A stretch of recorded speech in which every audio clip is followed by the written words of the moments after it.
यूनिसेवियर tutorial में आपका बहुत बहुत स्वागत है।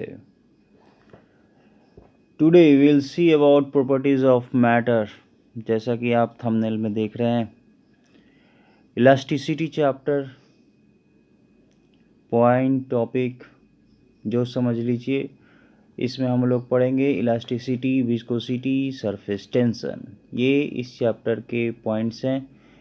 और इलास्टिसिटी क्या होता है? कोई भी मैटर जो है उसके 3 स्टेट होते हैं, सॉलिड, लिक्विड और गैस हो सकते हैं। तो इलास्टिसिटी इन्हीं तीनों स्टेट से आपका रिलेशन रखता है। और विस्कोसिटी जो है आपका फ्लूइड से रिलेशन रखता है। फ्लूइड कहने का मतलब यहाँ पर गैस और लिक्विड दोनों है। और सरफेस टेंशन जो है केवल फ्लूइड से रिलेटेड रखता है, रिलेशन रखता है। तो इस चैप्टर में मैं आपको पहले भी बोल चुका हूँ, फिर बताता हूँ कि इलास्टिसिटी, विस्कोसिटी और सरफेस टेंशन के बारे में ही स्टडी करेंगे। तो ये जो मेरा वीडियो है, इसमें आपको पहला इंट्रोडक्शन मैं आपको इलास्टिसिटी का दूंगा। इलास्टिसिटी क्या है? इलास्टिसिटी है कि आप किसी चीज़ पे ताकत लगाते हैं, उसका शेप बदल जाता है, और फिर जब उसे छोड़ते हैं तो फिर से अपना शेप गेन कर लेता है। ये इलास्टिसिटी है, ये बिहेवियर इलास्टिसिटी है। तो कोई भी बॉडी अगर रिजिड होगा, कठोर होगा, कब? जब उसका रिलेटिव पोजीशन, उसके कंस्टिट्यूएंट पार्टिकल के रिलेटिव पोजीशन नहीं बदलते हैं, रिमेन अनचेंज्ड, नहीं बदलते हैं।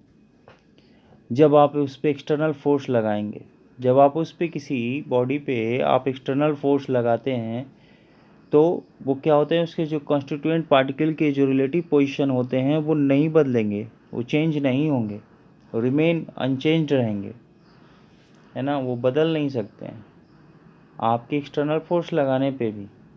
तो ऐसे बॉडी को हम लोग रिजिड बॉडी कहते हैं।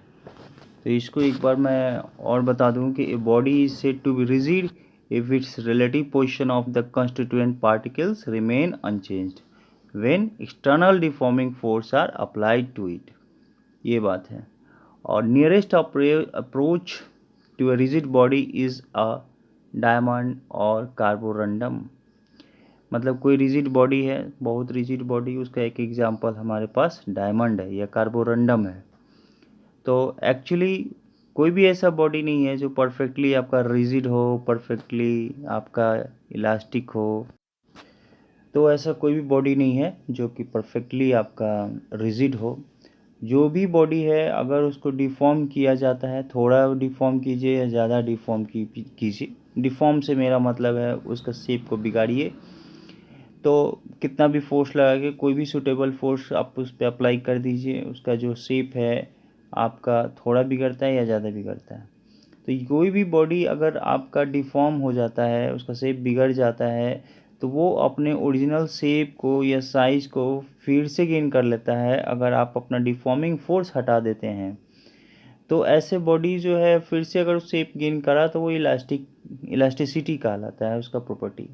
तो property of matter by virtue of which a body tends to regain its original shape and size after removal of deforming force is called elasticity।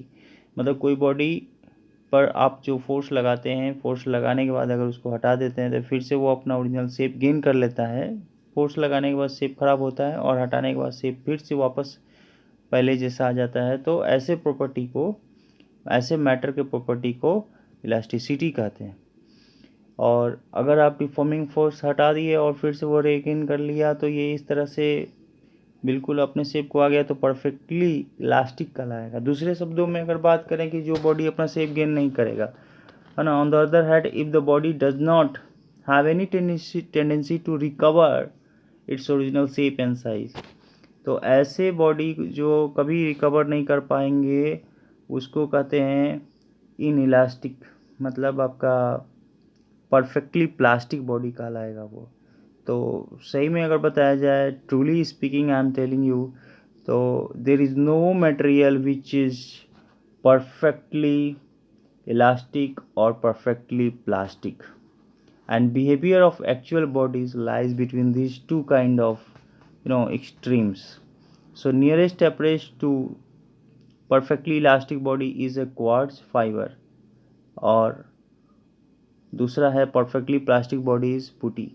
मतलब अगर परफेक्टली इलास्टिक बॉडी को देखें तो क्वार्ट्ज है, quartz fibre है, और perfectly plastic body को देखें तो वो पुटी है, मिट्टी का जो है उसको क्ले, उसमें हाथ डाल दो छोड़ो तो वैसे ही शेप बना रहेगा।